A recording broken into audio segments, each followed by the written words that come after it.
तो हम आज की क्लास में पिछली क्लास से कंटिन्यू करेंगे जहां हम शायद ईएमएफ के बारे में जान रहे थे और लास्ट में जहां तक मुझे याद आता है हमने आपको वो 3 डायग्राम बनाए थे क्या। सेल में अगर कोई करंट नहीं जा रहा है या N to P जा रहा है या P to N जा रहा है तो TPD कैसे लिखते हैं, करवाया था ये काम। हाँ, एक बार बताओ कि आवाज सही सुनाई दे रही है आपको, नेटवर्क ठीक है? Yes sir. ठीक है, तो मुझे ये बताओ लास्ट में हमने वही फिनिश किया था कल कि तीनों E plus I R E minus I are वाला काम।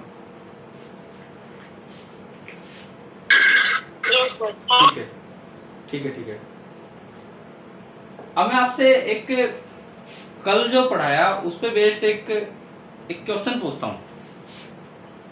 कल जो पढ़ाया उसी पे बेस्ड एक ऑब्जेक्टिव सा सवाल बना के, फॉर एग्जांपल जैसे यूं आ जाए कि ये एक आपको एक इलेक्ट्रोलाइट फिल करके एक इलेक्ट्रोलाइटिक सेल दिया गया है। इसमें 2 इलेक्ट्रोड्स हैं, ये कॉपर और ये जिंक। इस तरह से आपको 2 इलेक्ट्रोड्स दे रखे हैं। जो इनके अक्रॉस जो पोटेंशियल डिफरेंस है दैट इज V, और इलेक्ट्रोलाइट का जस्ट यहां वाला जो पॉइंट है that is A, and electrolyte का जस्ट इसका एडजेसेंट पॉइंट है B। कॉपर वाली प्लेट आपकी P प्लेट है। चलो ये बताने की जरूरत भी नहीं है, वो तो ऊपर दिख रहा है पॉजिटिव नेगेटिव। या मैंने कहा भी था शायद कल, याद कर लेना P और N कि कॉपर अक्सर P होता है और जिंक अक्सर N होता है। बताया होगा ना ये एग्जांपल। अब मान लो सेल का ईएमएफ है E,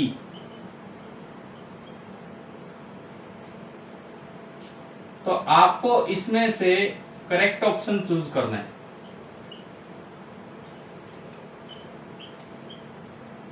choose the correct option. पहला ऑप्शन, जो ये टर्मिनल पोटेंशियल डिफरेंस है V that is equal to E plus VA minus VB। Second option, V is equal to E minus VA minus VB।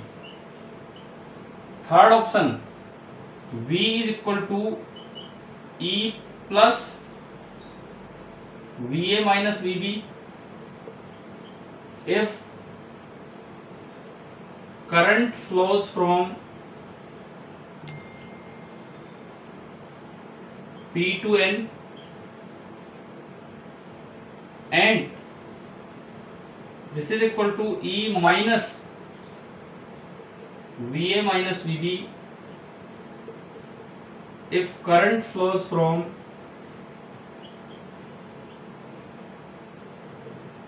N to P। और चौथा option, V is equal to E plus VA, मैं इन्हीं को पलट रहा हूं, if current flows from N to P and is equal to E minus VA minus VB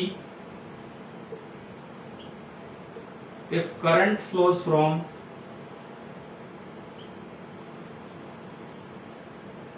P to N।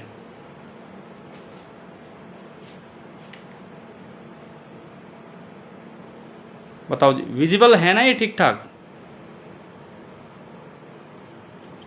Yes sir. ठीक है ठीक है, तो आप सोचिए और इसका आंसर दीजिए क्या होगा।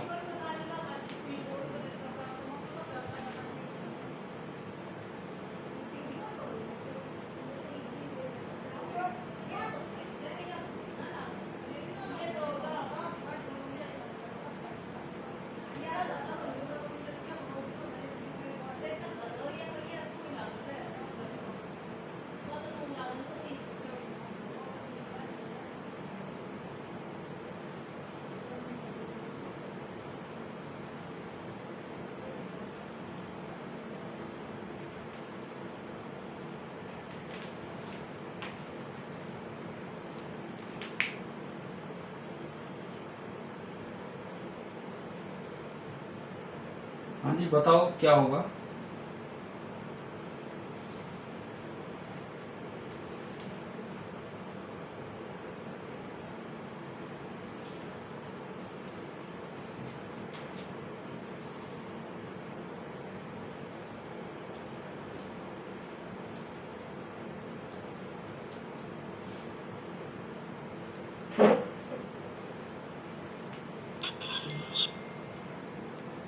बोलिए क्या आना चाहिए आंसर।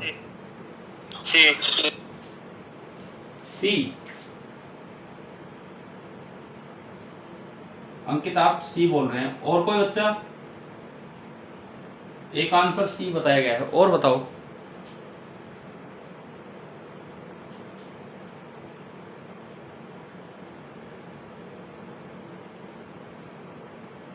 बोलो भाई, देखो एक कोई न्यूमेरिकल तो है नहीं, सीधा सवाल है जो कल पढ़ा उस पे। बताओ अब। आंसर है ए।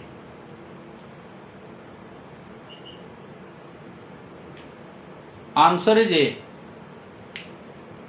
कैसे? आप खुद अपना ये चेक कर लीजिए कि आंसर ए कैसे है। भाई आपने 3 केस पढ़े थे। अगर कोई करंट फ्लो नहीं करता है, यानी कि VA बराबर VB, तो V बराबर E होता है, पढ़ रखा है पहला केस, है ना? तो ये तो सभी ऑप्शंस में आ रहा है, ये तो सभी ही ऑप्शंस में आ रहा है। दूसरा केस आपने पढ़ा था कि if current from N to P, N to P में ये सोर्स था कि लोड था?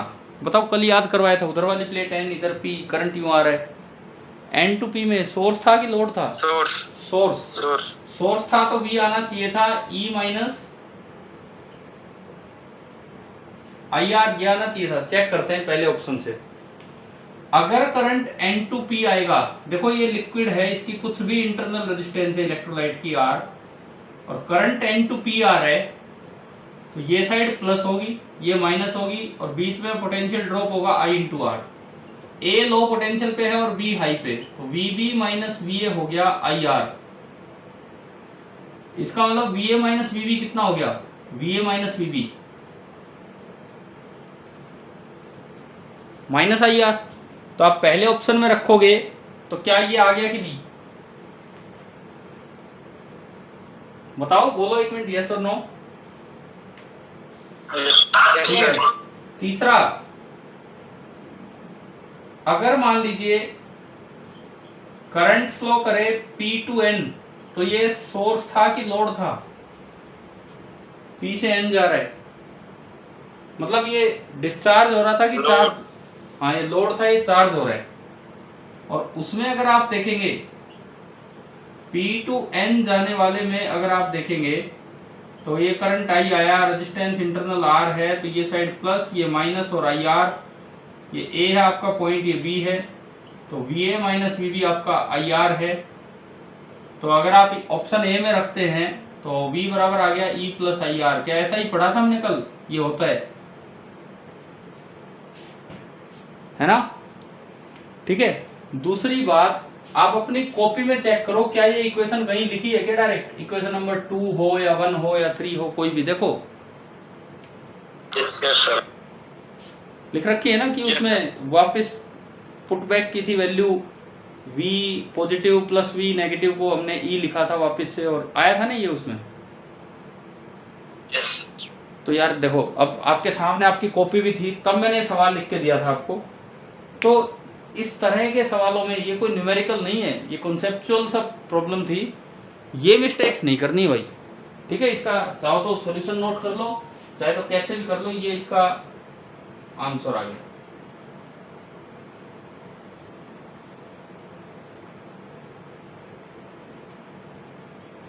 सर हाँ। सी क्यों नहीं हो सकता सर इसका आंसर? एक मिनट,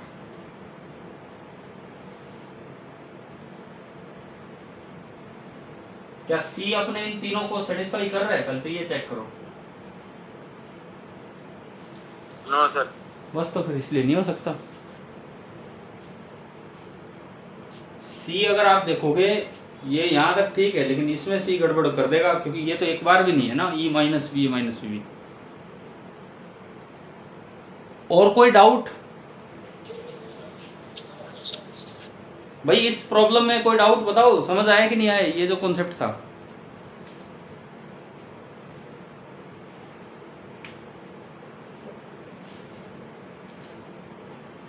अच्छा हो गया हो तो चलें आगे। Yes sir.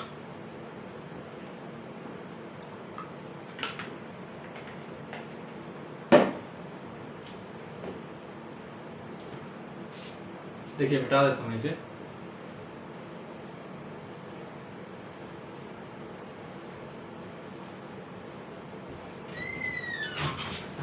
कल से जो है हम अपना सर्किट थ्योरी स्टार्ट करेंगे, आज और ये काम कर लेते हैं।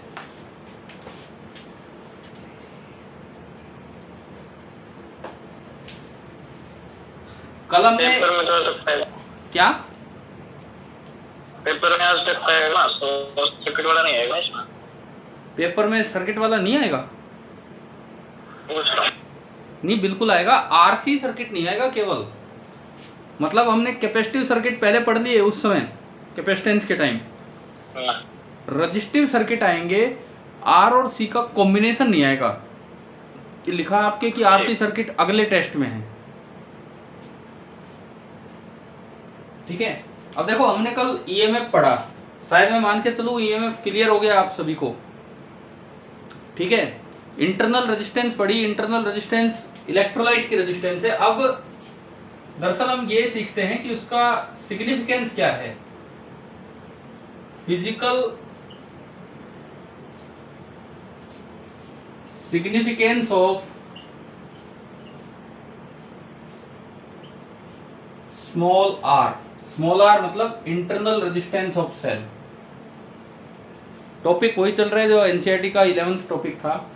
Physical significance of small R internal resistance of the cell क्या है वो हम देखेंगे।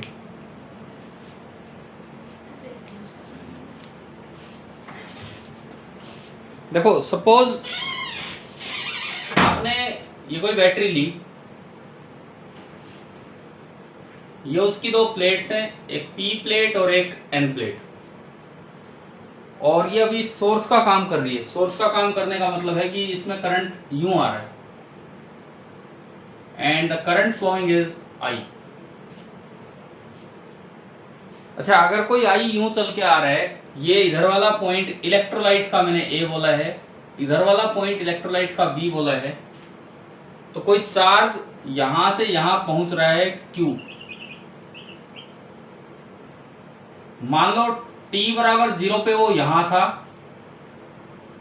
और t बराबर t टाइम पे वो इधर पहुंचा है। तो अगर q चार्ज को t टाइम लगता है इधर तक आने में, तो I q और t में क्या रिलेशन होगा? ये सेपरेशन d मान लिया हमने। I q और t में क्या रिलेशन होगा?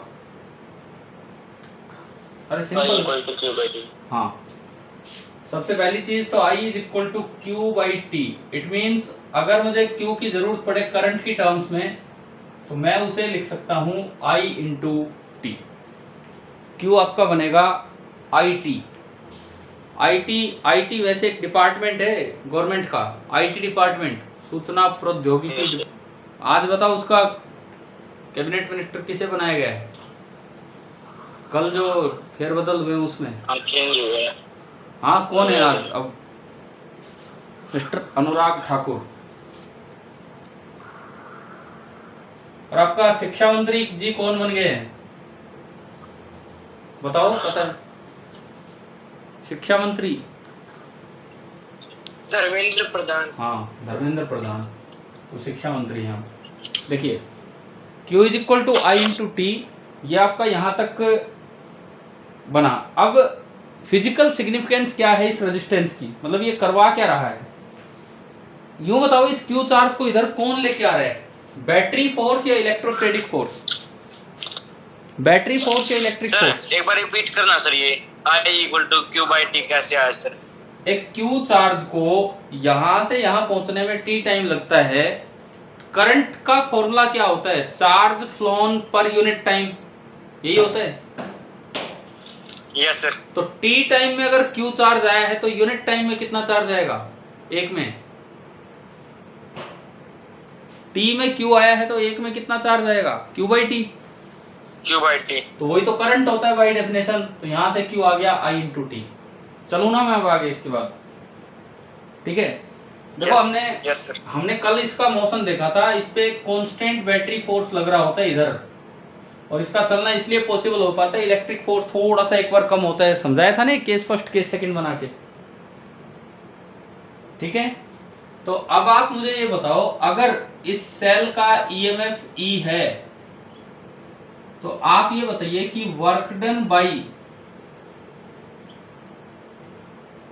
नॉन इलेक्ट्रोस्टैटिक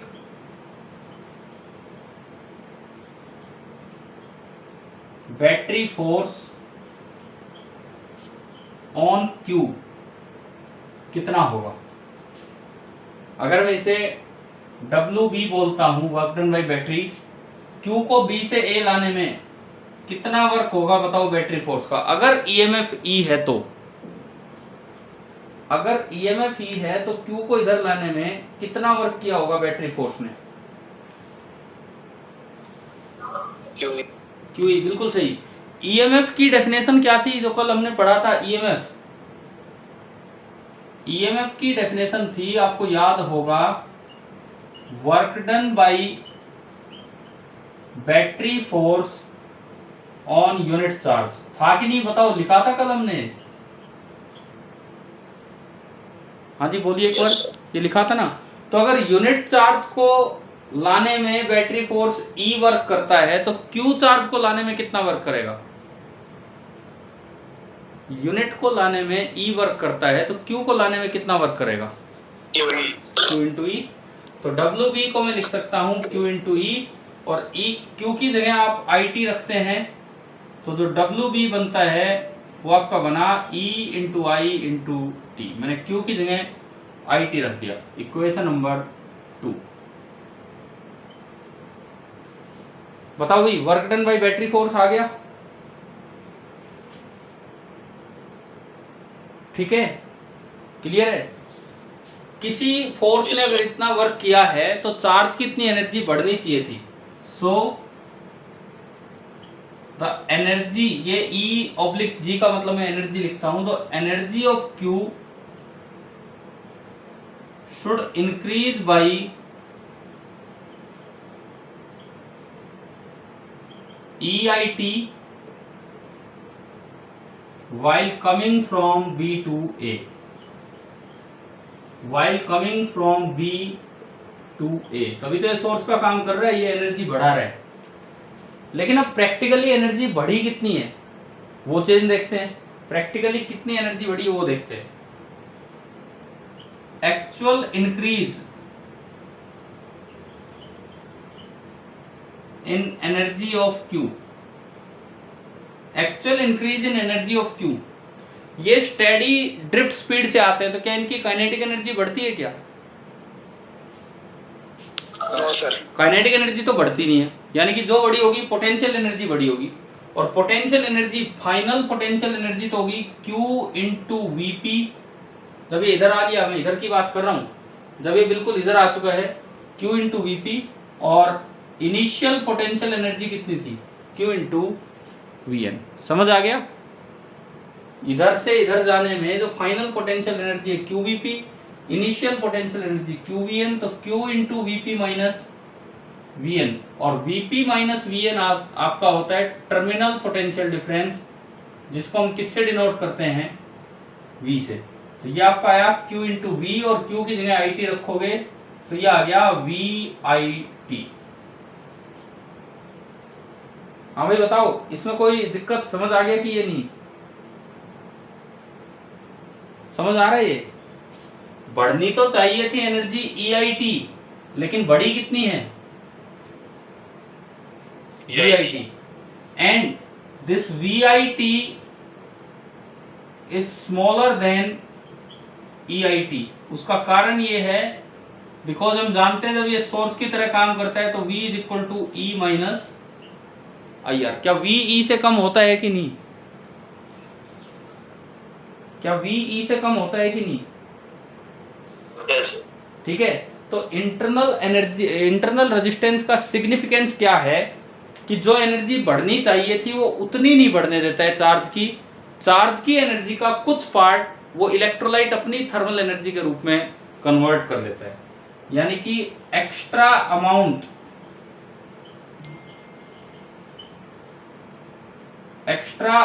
ऑफ एनर्जी, मतलब EIT minus VIT, extra amount of energy जिसको हम बोल रहे हैं EIT माइनस VIT, ये किस रूप में चला गया है? Is converted into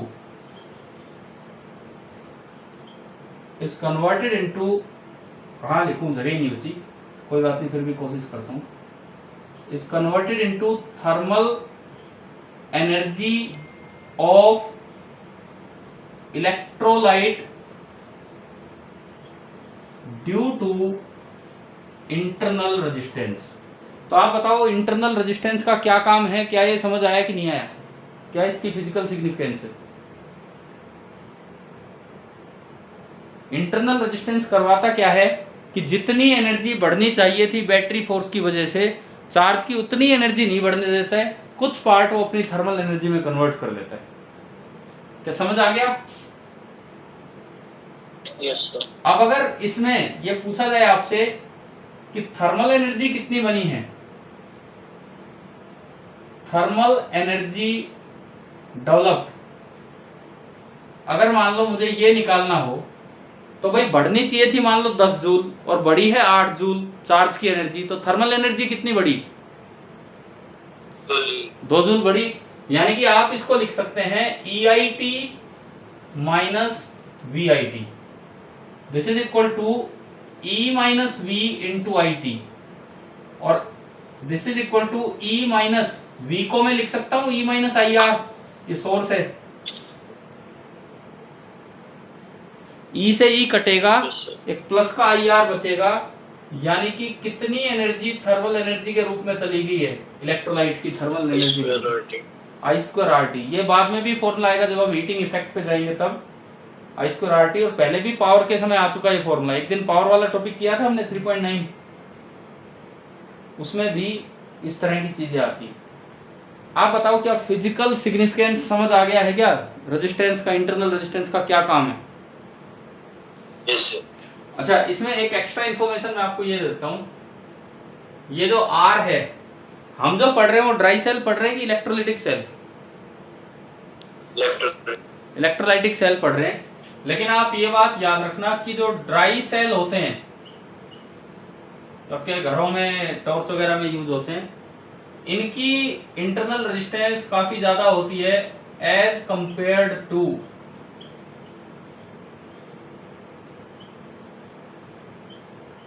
electrolytic cell. Dry cell की काफी ज्यादा होती है as compare to electrolytic cell.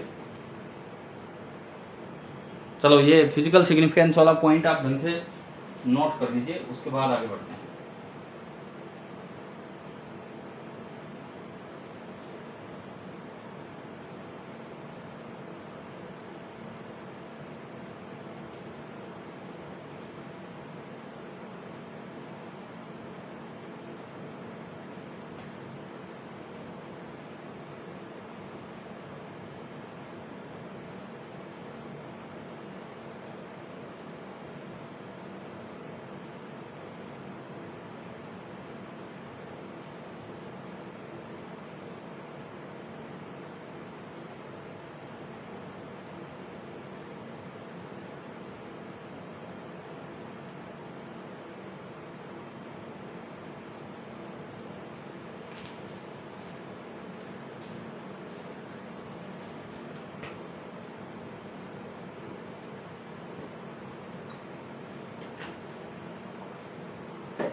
हो जाए नोट तो बताना, फिर मैं मिटा के आगे बढ़ूंगा।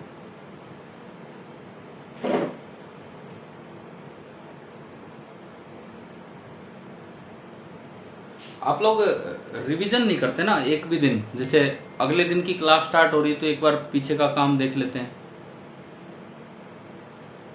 है ना। नोट्स तो शायद मुझे लगता है एक बार देखते होंगे क्लास से पहले इस तरह से। मैं तो इसलिए बता रहा हूँ, आज मैंने पहला सवाल पूछा था, वो 4 ऑप्शन दिए, क्या कॉपी में था वो क्वेश्चन आपके कल? मतलब क्वेश्चन ही स्टेटमेंट थी, लिख रखा था वो इक्वेशन।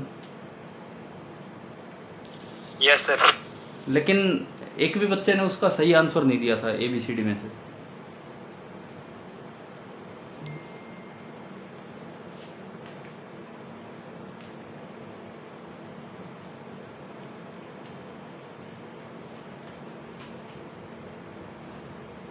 भाई कहाँ पहुंच गए, हो गया क्या?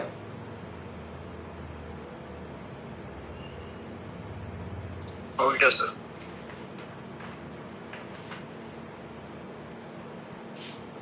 ये छोटे छोटे पॉइंट्स याद रखना। आप पढ़ो, अगर आपने वो NCERT में टॉपिक पढ़ा हो 3.11 तो जरूर उसमें ये लाइन मिली होगी आपको, कहीं भी पढ़ा था किसी ने? Yes sir. क्या उसमें कहीं मेंशन कर रखा है कि ड्राई सेल की इंटरनल रेजिस्टेंस ज्यादा होती है? हाँ ठीक है, तो ये ऐसे ऐसे अपने पॉइंट्स निकाल के रखा करो, पता नहीं कहाँ किस तरह के सवाल में पूछ लिया जाए डायरेक्ट। चलते हैं, आगे बढ़ते हैं।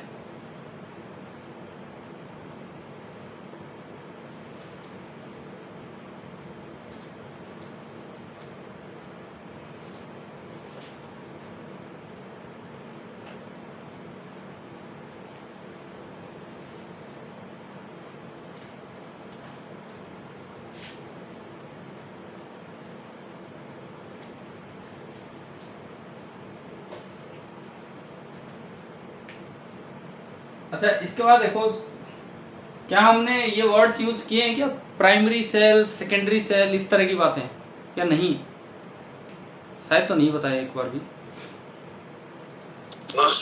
नहीं। जो आपके घड़ी का सेल होता है, या जैसे रिमोट का सेल है, ये प्राइमरी होता है कि सेकेंडरी होता है?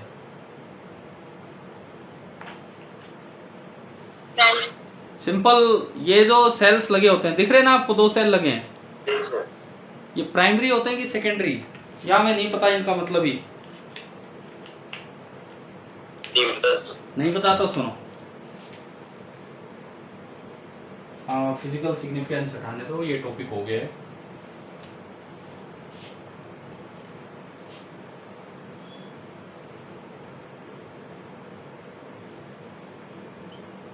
देखो, एक आपके हैं प्राइमरी सेल्स, एक आपके होते हैं सेकेंडरी सेल्स। डिफरेंस इतना सा है, मतलब हमारे लिए जो काम का डिफरेंस है वो ये है कि they can not be recharge again. इनको आप दोबारा से रिचार्ज नहीं कर पाते हैं। लेकिन जो सेकेंडरी सेल्स हैं,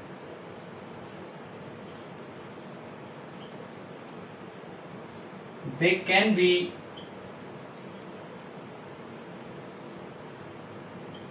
recharged again। जो सेकेंडरी सेल्स हैं उनको आप दोबारा से रिचार्ज कर पाते हैं। जैसे मान लो, मैं एग्जांपल दूं, नाम की बात है, बाकी तो हम इनके डिटेल में नहीं जाते हैं। प्राइमरी सेल का एग्जांपल, मैं इलेक्ट्रोलाइटिक सेल के एग्जांपल दे रहा हूं। इलेक्ट्रोलाइटिक सेल, डेनियल सेल, क्या केमिस्ट्री में पढ़े हैं क्या यार ये नाम, लेक्नान सेल?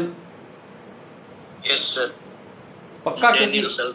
क्योंकि फिजिक्स में इनकी केमिस्ट्री थोड़ी पढ़ाई जाएगी कि क्या है इनके अंदर, किसमें H2SO4 है, NH4Cl है, क्या है क्या नहीं, वो सब तो केमिस्ट्री में पढ़ाया जाएगा आपको। लेकिन ये इसके एग्जाम्पल है। मैंने इलेक्ट्रोलाइटिक सेल, क्योंकि हम ड्राई सेल नहीं पढ़ रहे होते, तो मैंने इलेक्ट्रोलाइटिक के ही एग्जाम्पल दिए। और इसका जो एग्जाम्पल है, आपके घर के पास, घर में इन्वर्टर के साथ जो बैटरी रखी रहती है, वो चार्ज हो सकती है कि नहीं? हो सकती है। वो बिल्कुल होती है। यूँ थोड़ी खत्म होगी फेंके उसे, उसे बोलते हैं लेड एक्यूमुलेटर, उसको हम बोलते हैं लेड एक्यूमुलेटर। और इस लेड एक्यूमुलेटर की डिस्चार्जिंग होने के बाद दोबारा उसमें चार्जेस जनरेट कर दिए जाते हैं इलेक्ट्रोलाइट में, और जिससे फिर दोबारा से वो काम करने लगता है। कैसे, मैं ये भी समझाता हूँ आपको। जैसे मान लो एक एग्जांपल ही दूं यहाँ पे,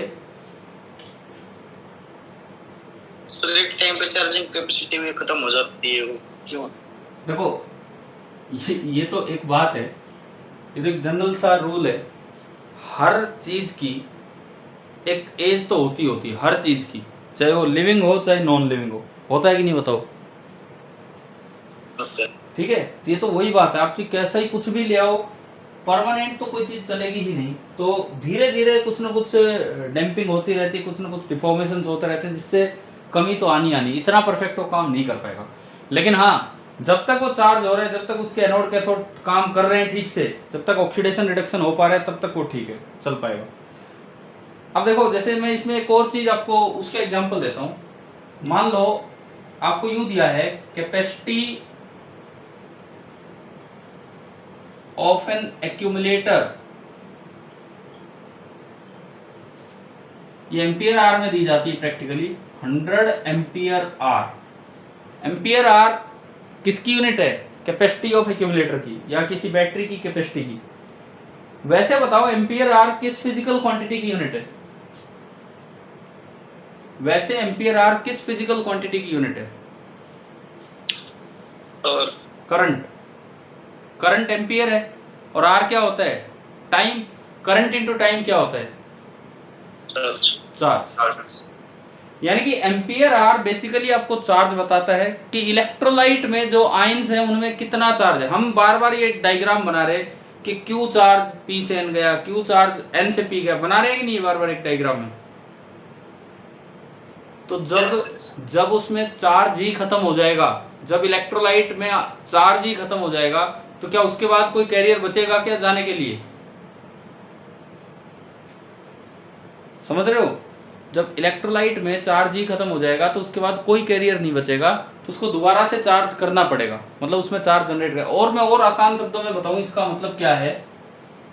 इसका मतलब है कि ये जो एक्यूमुलेटर है, इट कैन सप्लाई,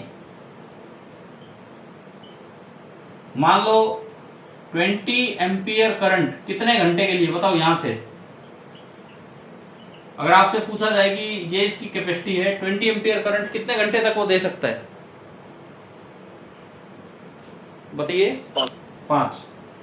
समझ गए हो कैसे? और 10 एम्पियर करंट कितने घंटे दे सकता है? 10 घंटे। और 1 एम्पियर करंट कितने घंटे दे सकता है? 100 आवर्स एटसेट्रा। मतलब कैपेसिटी आपको ये बताती है कि उसके इलेक्ट्रोलाइट में कितना टोटल चार्ज है। इतना करंट अगर आप इतने घंटे के लिए ले लोगे तो जितने कूलम चार्ज था, हमने कूलम में नहीं, हमने इसको एम्पियर आवर में लिख रखा है चार्ज को, वो सारा खत्म हो गया। तो अब इलेक्ट्रोलाइट में चार्ज नहीं बचा है, तो करंट फ्लो नहीं बन पाएगा। अब फिर से आप चार्जिंग करते हैं तो उसमें कुछ ऐसी केमिकल रिएक्शंस करवाते हैं जिससे उसमें चार्ज रीजनरेट हो जाए, और ये सब चीजें होती। तो आप बताओ कैपेसिटी का क्या मतलब है? क्या समझ आ गया इस चीज के साथ ही? ठीक है, ये नोट कर लीजिए यहाँ पे, इनके साथ ही ये बातें लिख लेना एग्जाम्पल के साथ।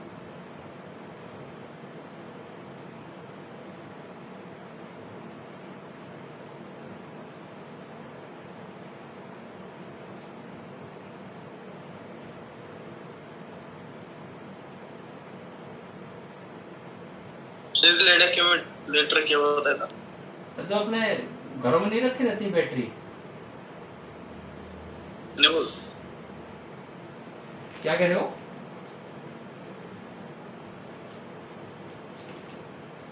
दोबारा बोलो अगर कोई और सवाल पूछ रहे हो तो आप। बैटरी को बोलते हैं, बैटरी में। हाँ हाँ, वो बैटरी जो होती है ना उसी को बोलते हैं लेड एक्यूमुलेटर। उसमें H2SO4 इलेक्ट्रोलाइट के रूप में काम करता है।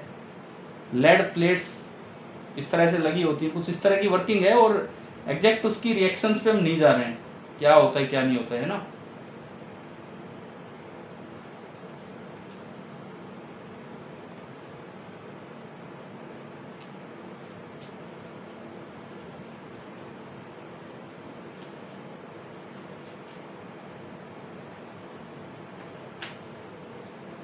हो गया, लिख लिया क्या ये? Yes sir. ठीक है।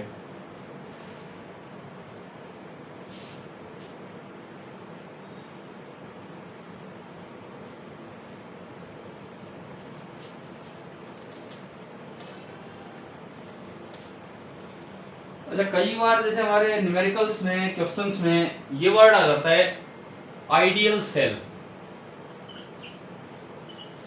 इसका क्या मतलब होगा? ये वर्ड आ जाता है काफी बार कि आइडियल सेल, सूत्र में लेना दूसरे में हो, जिसमें आइडियल सेल वो होता है जहां पे जो VIT होता है वो बराबर हो जाता है किसके? EIT के। VIT तो क्या था कि जो एक्चुअल पावर आपकी बड़ी है, और EIT क्या था?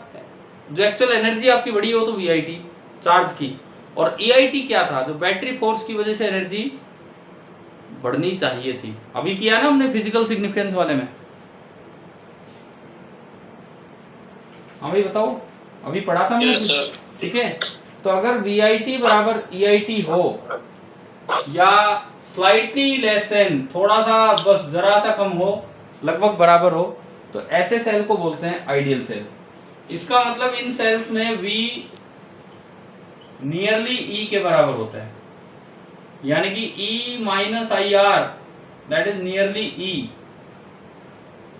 इसका मतलब इनका जो इंटरनल रेजिस्टेंस होता है इट टेंड्स टू 0। समझ आ गया है ना?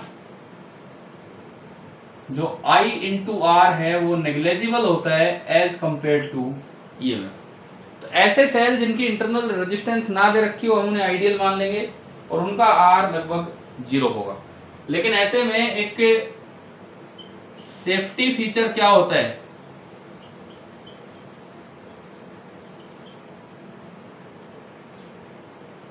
जब इन सेल्स की वर्किंग की जाती है, इनको लगाया जाता है, cells are used in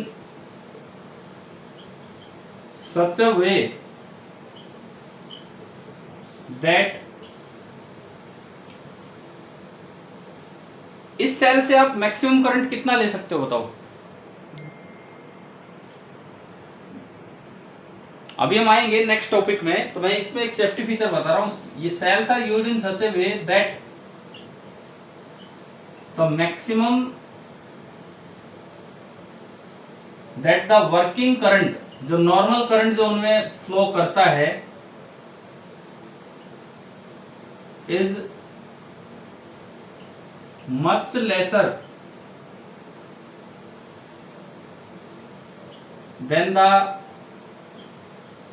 maximum current that can damage the cells।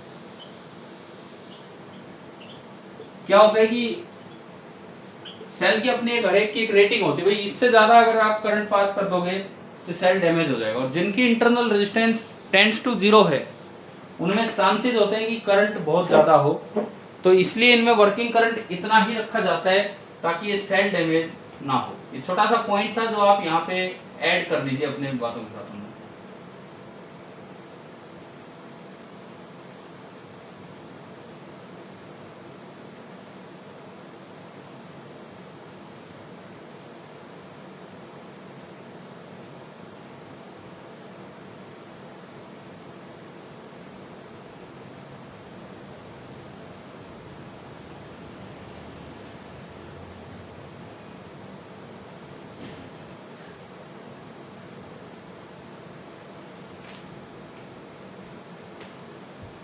चलो अब एक इसी में सेल में एक बड़ा अच्छा सा पार्ट पढ़ रहे हैं, उस टॉपिक 3.11 के लास्ट में जरा सा एक्सप्लेन कर रखा होगा, हम उसे डिटेल में लेके चलते हैं।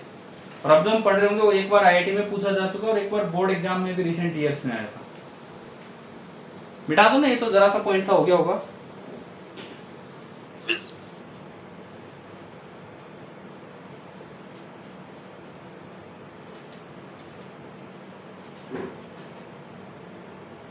देखो अभी जो हम पढ़ेंगे इसे बोलते हैं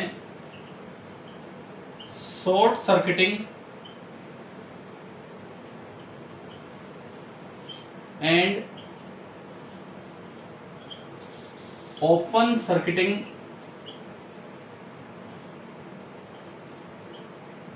of a cell. Short circuiting and open circuiting of a cell. आपको कोई भी सेल दिया, ड्राई सेल हो, इलेक्ट्रोलिटिक सेल हो, कुछ भी है। जैसे मान लो मैंने एक सेल को, अच्छा नॉर्मली आप घर पे सेल देखते हैं इस तरह का होता है,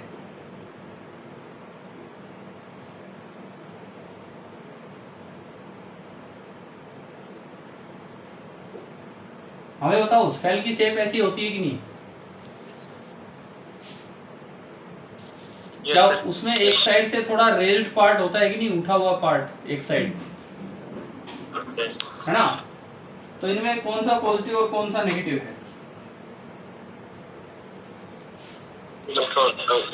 जैसे मान लो मैं इसमें ये एक सेल निकाला है मैंने यहीं से, ये देखो आपको दिख रहा है ये या नहीं दिख रहा है रेज्ड पार्ट? ठीक है, ये तो है ये आगे वाला, और एक ये बैक पार्ट फ्लैट सा पार्ट होता है, ये पीछे वाला है। कौन सा पॉजिटिव होता है और कौन सा नेगेटिव? Raised positive. हाँ, रेज्ड पार्ट पॉजिटिव होता है, ये बात याद रखना। जो रेज्ड पार्ट होता है ये आपका सेल का पी साइड है और ये होता है सेल का एन साइड। आपने इस तरह से इसको बाहर एक लोड पे कनेक्ट किया,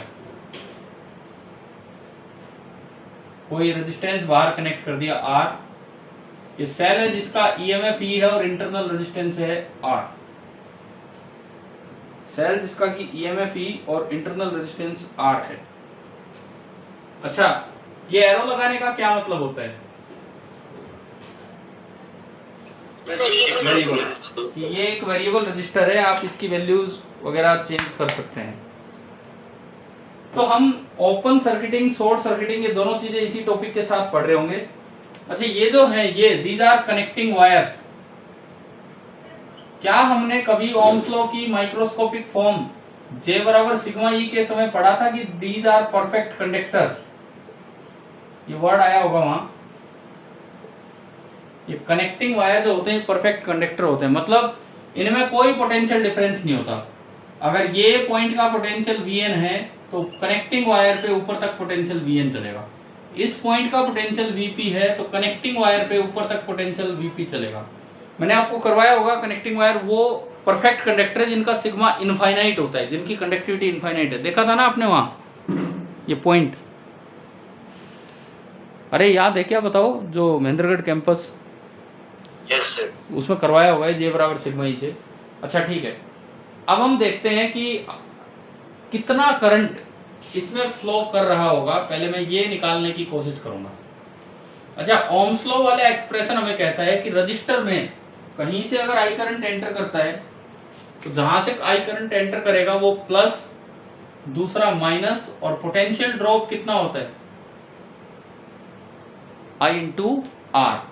और इसके बारे में अभी हमने पढ़ा कि एक सेल जब सोर्स का काम करता है तो P पॉजिटिव, N नेगेटिव, और यहाँ पोटेंशियल ड्रॉप कितना होता है सेल जब सोर्स का काम करता है तो E माइनस आई आर।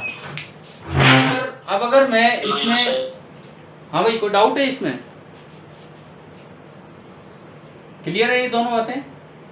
अगर मैं ऊपर देख के लिखता हूं तो Vp minus Vn that is I into R, और अगर मैं नीचे की साइड यहां देख के लिखता हूं तो पोटेंशियल डिफरेंस TPD जो V है Vp minus Vn that is equal to E minus I R. इसको भी मैं ऊपर V लिख रहा हूं, तो मेरे पास दो इक्वेशन इस तरह से आई, V बराबर आई आर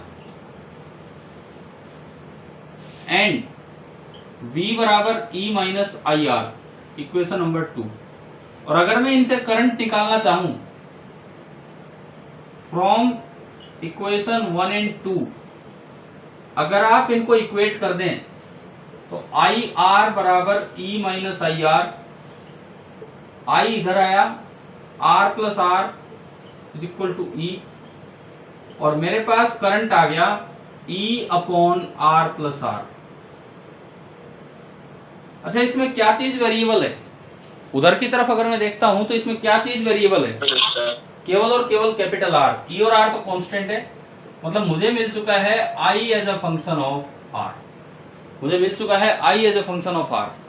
अब इसमें हम बातें करेंगे कि शॉर्ट सर्किटिंग का क्या मतलब है और ओपन सर्किटिंग का क्या मतलब है। अगर हम उधर देखते हैं तो आई बराबर फंक्शन ऑफ आर है, और इसमें हमें देखना है कि शॉर्ट सर्किटिंग क्या मतलब है और ओपन सर्किटिंग क्या है। देखिए, अगर कहीं पे ये वर्ड आता है शॉर्ट सर्किटिंग,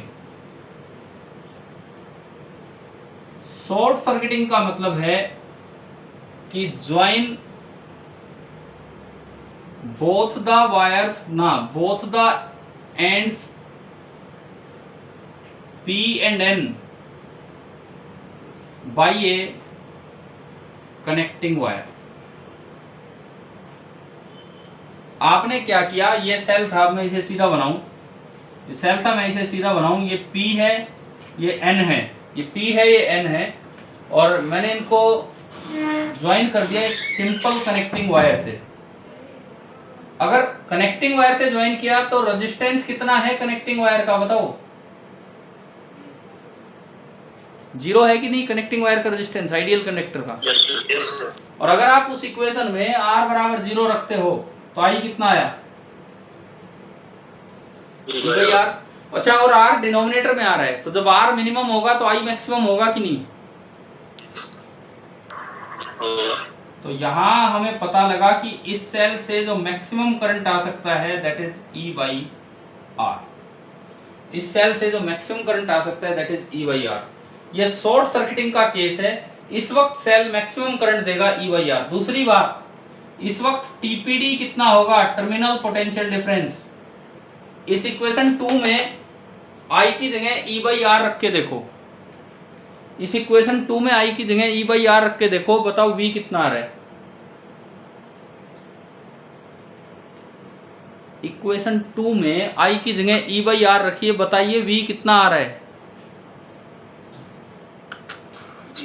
0। शॉर्ट सर्किट होते ही कोई पोटेंशियल डिफरेंस नहीं बचता है सेल के पास, और सेल का पोटेंशियल डिफरेंस हो जाता है 0। ये बताओ, शॉर्ट सर्किटिंग समझ आ गया क्या मतलब है? ठीक है, और ये ध्यान रखना, इट में ऑल्सो कॉज फायर। कई बार यार अखबारों में समाचार आते हैं शॉर्ट सर्किट के कारण आग लगी, सुना है, ये देखा है, ये कभी पढ़ा है कि नहीं है ऐसे इस तरह का? बहुत बार आता है, उसमें हिंदी में लिखा रहता है शॉर्ट सर्किट, ऊपर बस वो ऐसे लिख कर देते हैं, शॉर्ट सर्किट के कारण आग लगी, इस तरह से लिखते हैं। तो वो यही होता है, क्यों आग लग जाती? करंट बहुत ज़्यादा फ्लो कर जाता है, उससे एक तरह से हीटिंग बहुत ज़्यादा हो जाती। तो भाई ये तो पहली चीज़ जो हमने इसमें पढ़ी, शॉर्ट सर्किटिंग। दूसरी क्या हेडिंग है आपके ऊपर, बताओ? टॉपिक का दूसरे का नाम क्या डाला गया है ऊपर? Open circuiting. अब हम बात करते हैं कि ओपन सर्किटिंग का क्या मतलब है। भाई ओपन सर्किट का मतलब है R tends to infinity. R tends to infinity का मतलब है कि आपने सेल को यूं छोड़ दिया, कनेक्ट ही नहीं किया। देखो कुछ बच्चे यहां भी चकमा खा जाते हैं, अगर ऐसे आ जाए पूछे भाई कैपिटल R कितना है, तो वो कहते हैं कैपिटल R तो है ही नहीं, तो 0 कर देते हैं। मतलब केवल ये डायग्राम आ जाए और पूछा जाए कैपिटल R कितना है, एक ऑप्शन 0 है और एक ऑप्शन इनफाइनाइट है, तो कितना है कैपिटल R? इनफाइनाइट। 0 मत कर देना, 0 किस में था? जब एक कनेक्टिंग वायर जुड़ा है। ठीक है, अगर कैपिटल R इनफाइनाइट है तो I बताओ करंट कितना है इसमें? करंट कितना है? 0। यहां से देख लो, वैसे तो कुछ है ही नहीं, आर इनफाइनाइट रखोगे तो समथिंग अपॉन इन्फिनिटी 0। और अब बताओ टीपीडी कितना है, वोल्टेज यहां से देख लो, I0 रखा तो V कितना आ रहा है, E। ये तो हम कल से कर रहे हैं, ये तो परसों से कर रहे हैं, ये कर नहीं रहे हैं कि भाई एक रिजल्ट बनाया था V बराबर E if no current is flowing, है ना। तो ये V बराबर आ गया E। तो फाइनली अगर मैं बात करूं, दो बड़े इंपॉर्टेंट से रिजल्ट्स मेरे पास आए हैं। एक को हम बोलते हैं करंट शॉर्ट सर्किट और एक को बोलते हैं वोल्टेज ओपन सर्किट। सेल का करंट शॉर्ट सर्किट कितना निकल के आया बताओ, सेल का करंट शॉर्ट सर्किट कितना निकल के आया, ये है, ये करंट शॉर्ट सर्किट कितना निकल के आया, E/R। और जब करंट शॉर्ट सर्किट फ्लो करता है तो वोल्टेज 0 होती है। और सेल की वोल्टेज ओपन सर्किट कितने निकल के आ रही है, E। इस वक्त तो वोल्टेज 0 होती है और इस वक्त आपका करंट 0 होता है। तो आप ये बताओ सेल की open circuiting and short circuiting, क्या ये दो बातें समझ आई है कि नहीं? आगे तो इसको बनाओ, फिर मैं इसको ग्राफिकल वे में कन्वर्ट करूंगा। आप एक बार पहले इतना ये सब बना के रखिए, फिर इसको हम ग्राफिकल वे में कन्वर्ट करते हैं आगे।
हो जाए तो बता देना, फिर उसके बाद हम बढ़ते हैं आगे।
हो गया?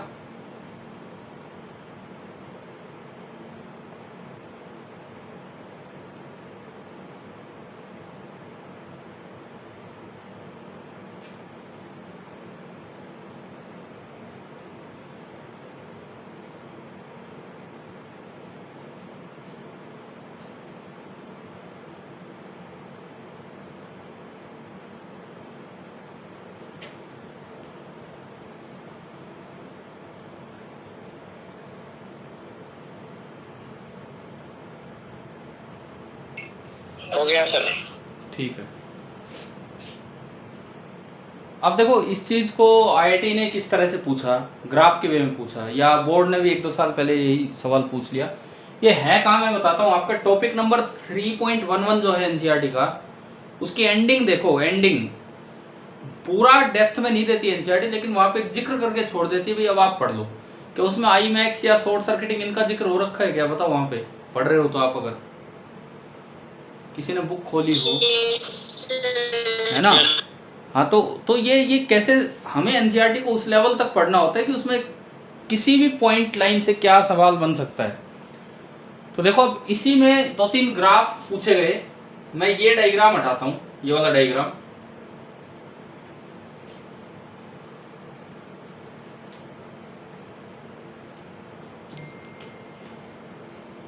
एक ग्राफ इसमें, अब मुझे ये याद नहीं है आईआईटी ने कौन सा पूछा था या बोर्ड ने कौन सा पूछा था, लेकिन जो बन सकते हैं वो मैंने डायग्राम अभी हटाया।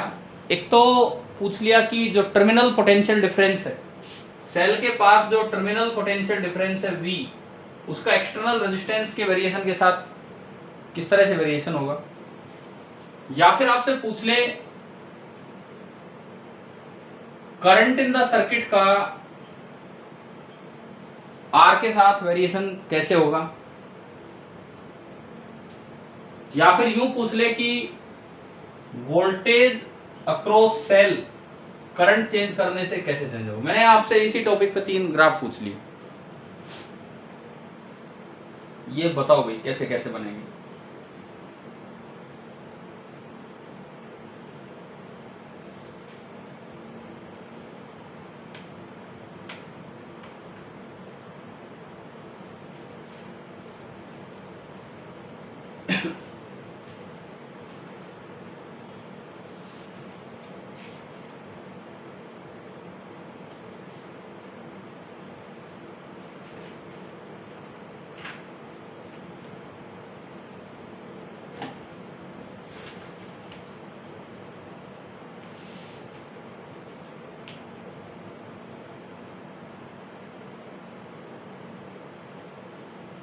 पहला बताओ, V का R के साथ स्ट्रेट लाइन या कर्व। Straight line. देखो आपके पास इक्वेशन है, V और R के वेरिएशन की इक्वेशन है, V बराबर आई आर। लेकिन एक चीज का ध्यान रखना, जब आप इन ग्राफ्स पे चलेंगे तो हमें ये पता होना चाहिए क्या चीज कांस्टेंट है क्या वेरिएबल है, ये पता होना चाहिए। देखो E और R सेल के कांस्टेंट है,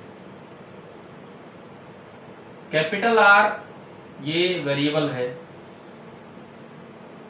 कैपिटल R चेंज होने से, कैपिटल R चेंज होगा तो क्या करंट चेंज होगा कि नहीं। यानी कि जो I है वो वेरिएबल है,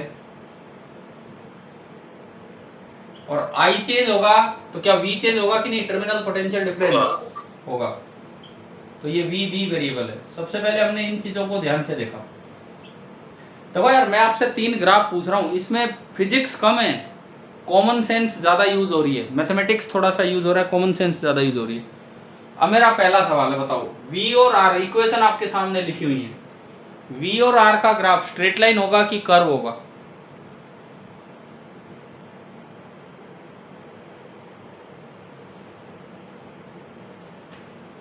हाँ जी बोलिए, बताइए। स्ट्रेट लाइन होगा सर। स्ट्रेट लाइन क्यों होगा, चलो इसका जवाब दो आप, क्यों होगा स्ट्रेट लाइन। कौन सी इक्वेशन आपको ये सुझाव दे रही है कि स्ट्रेट लाइन बना देना चाहिए, बताइए। कौन सी इक्वेशन हमें सुझाव दे रही है कि स्ट्रेट लाइन बना देना चाहिए। मुझे लग रहा है आप इक्वेशन 1 को देख के बोल रहे हैं। देखो इक्वेशन 1 आपको कहती है V is equal to I into R. तो क्या मैं यहां से ये कह सकता हूं कि V is directly proportional to R। ये तो तभी होता only if I is independent of R। अगर ये I कांस्टेंट होता, ये R के चेंज होने से चेंज ना होता, तो ये बात सही थी। क्या यहाँ पे ऐसा हो रहा है क्या, यहाँ पे I कांस्टेंट है क्या। It means graph is not a straight line. बताओ अब देखो ये सवाल कितने बच्चों को फंसा देता है। दोबारा सुविधा ना सर एक बार ये देखो सुनो, ये इतनी सी बात कितने बच्चों को फंसा देगी कि ये स्ट्रेट लाइन बनाएंगे, क्योंकि इन्हें दिखता है यहाँ से कि ये डायरेक्टली प्रोपोर्शनल आर के। y directly proportional to x तब होता है जब ये लिखी हुई चीज एक कांस्टेंट हो। लेकिन क्या इसके बदलने से ये बदल रहा है कि नहीं? ये देखो इस इक्वेशन से r बदलने से i बदलेगा कि नहीं? क्या r बदलने से i बदलेगा कि नहीं? बदलेगा। तो क्या यहाँ पे भी i कांस्टेंट है? r चेंज होने से i चेंज हो रहा है ना, स्लोप चेंज हो रही है बार बार। y बराबर mx देखते हो तो स्लोप चेंज हो रही है, स्लोप कांस्टेंट नहीं है तो ये स्ट्रेट लाइन नहीं है। समझ आ रहा है? समझ आया? अब देखो अब ये कैसा होगा, आप i रिप्लेस करो, केवल r की टर्म्स में इक्वेशन लेके आओ। i रिप्लेस करो, केवल r की टर्म्स में इक्वेशन लाओ और कांस्टेंट्स का यूज कर लो। तो क्या करो, इक्वेशन 2 से या फिर वो जो i आया पड़ा है हमारा, i इसमें पुट किया तो v को मैं लिख सकता हूं i कितना है, e upon r plus r और इनटू एक और क्या है ऊपर r। मैं इसको और थोड़ा ढंग से देखने के लिए r से ऊपर नीचे डिवाइड कर दिया, क्योंकि अभी पता नहीं लग रहा, r बढ़ाने पे न्यूमरेटर भी बढ़ रहा है और डिनोमिनेटर भी बढ़ रहा है, तो अभी पता नहीं लग रहा। तो हमने क्या किया, r से ऊपर नीचे डिवाइड कर दिया, तो ऊपर तो e ये 1 प्लस r बाई r। अब जो है ना, अब देखने लायक इक्वेशन है आराम से। अब यहां से देखो, एज r इंक्रीजेस, जैसे जैसे r बढ़ेगा r बाई r क्या होगा, कम। तो डिनोमिनेटर कम हो गया, r बाई r कम होने का मतलब है डिनोमिनेटर कम हो रहा है, डिनोमिनेटर कम हो रहा है तो v बढ़ेगा, v बढ़ेगा। यानी कि एक चीज तो हमें पता लगी कि r बढ़ने के साथ साथ v बढ़ेगा। अब आप इसके दो स्पेशल पॉइंट लो। शॉर्ट सर्किट वाला पॉइंट था जब r कितना था, 0, और ओपन सर्किट वाला पॉइंट था जब r कितना था, इंफिनिटी। अच्छा जब r 0 था तो v कितना निकल के आया था, ये देखो ना, r 0 था, जब r 0 था तो v कितना निकल के आया था, 0। यहां से देख लो, आप यहां से देख लो, r 0 रखोगे तो r बाई 0 इनफाइनाइट होगा और समथिंग अपॉन इन्फिनिटी कितना हो जाता है, 0।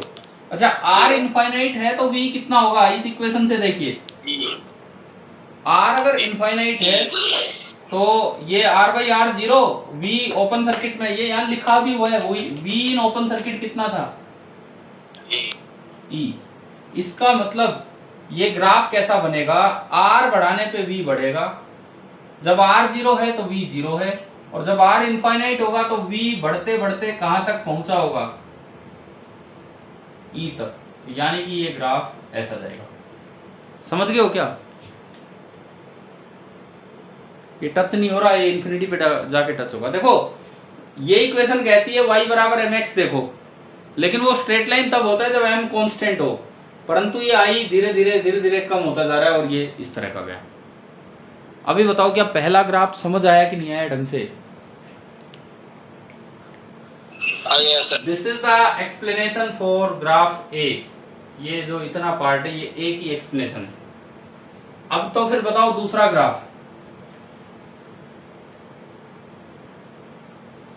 सेकेंड ग्राफ आप बताएं कैसा बनेगा।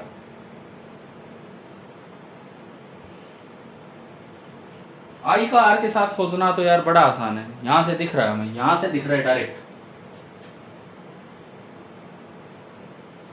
B graph. I is equal to E upon R plus are.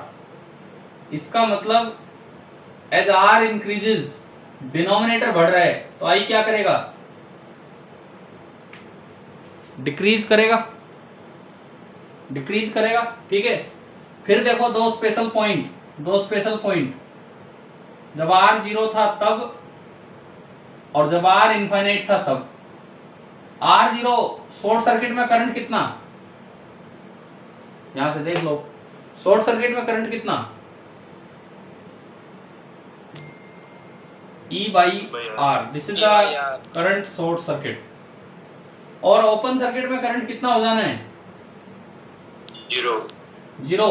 तो ये ग्राफ यूं इन्फिनिटी पे जाके टच करेगा और ये ऐसा हो जाएगा। और देखो आप आर बढ़ाने पे आई कम हो रहा है। आप बताओ क्या सेकंड वाला आपको ग्राफ समझ आ गया कि नहीं?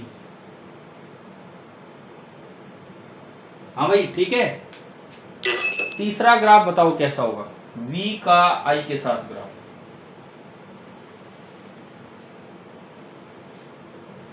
V का I के साथ ग्राफ।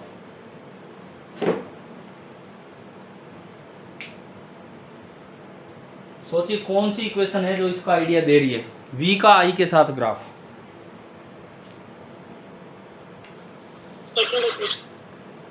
सेकंड, बिल्कुल सही। और इसमें कोई दिक्कत ही नहीं है बिकॉज E और R तो कांस्टेंट है। अगर मैं ये तीसरा ग्राफ C ग्राफ प्लॉट करूं, देखो यार अब आप समझो ये क्यों ये IIT में आ गया ये सवाल, क्यों ये बोर्ड में पूछा जा रहा है। कितने अच्छे ग्राफ हैं, ये सामने इक्वेशन होने के बावजूद बच्चे गलत कर जाते हैं, ये नहीं देख पाते कहां से कौन सा है। तो आप इस इक्वेशन को यूं देखिए, V is equal to -R into I और प्लस E।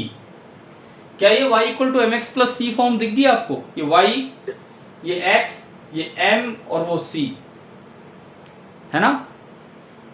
यानी कि ये जो स्लोप है दिस इज नेगेटिव स्लोप। और हमने कल पढ़ा होगा E हमेशा पॉजिटिव होता है, so this is positive y intercept. Negative तो एक मिनट नेगेटिव तो स्लोप है और पॉजिटिव आपका y इंटरसेप्ट जो है वो पॉजिटिव है। नेगेटिव स्लोप है और पॉजिटिव y इंटरसेप्ट है। तो कैसा बनेगा ये ग्राफ? क्या ये स्ट्रेट लाइन होगी कि नहीं बताओ? आता है नहीं तो आपको कि नेगेटिव स्लोप होगी और पॉजिटिव y इंटरसेप्ट। और इसमें भी जब I 0 है, जब I 0 किया तो V कितना आया? I 0 करने पे V कितना आ रहा है? E आ रहा है। This is your voltage open circuit. और जब V 0 किया तो I कितना आएगा बताओ? यहां से V 0 करने पे I कितना आएगा? E by R। This is current short circuit. तो अभी आप बताओ कि आपको तीनों ग्राफ क्लियर हो गए हैं कि नहीं? अब ये आप अच्छे से, ठीक है, बहुत अच्छे से इनको एक्सप्लेन करते हुए और अपनी कॉपी में नोट कीजिए।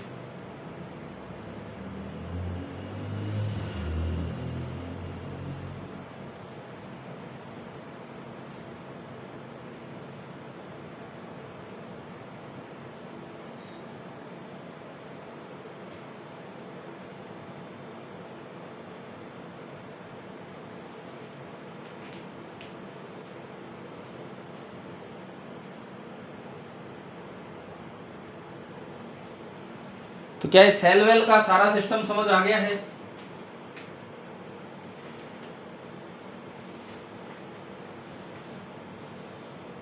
अच्छा, मेरी अगली क्लास का समय हो चुका है, मैं उस पर जा रहा हूँ। आप बस एक बात सुन लीजिए, ये नोट कर लेना अभी।